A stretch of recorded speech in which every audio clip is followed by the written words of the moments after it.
Hello everyone! Start off by taking a section of the hair from the front that is rather thick and then divide it into 3 portions. After you divide it into 3 portions, make the pattern of the braid, however twist it once you are done with your first braid. Repeat this process as you go down and make sure that each time you roll over a section of the hair, you roll it over so that it gives a twisty effect. This should give it the appearance of looking extremely thick. Make sure that you do this very tightly as it is very easy for this to unfold as you progress with the braid. Once you reach the bottom, you may add a rubber band. Make sure to repeat this on the other side.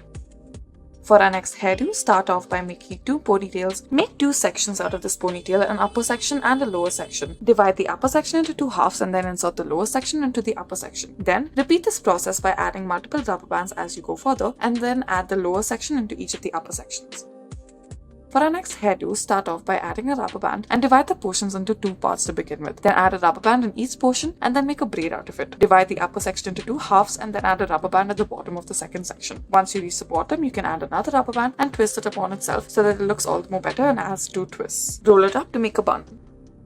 For our next hairdo, we will start off by making a ponytail on either side of the head, and then you will take a small section, divide the hair for 2 sections, and then take a small section, roll it over the first section and over the second section as well, but do it in an intersectionary way. This way, you are only taking one section of hair but adding more volume as you progress down. Thank you for watching.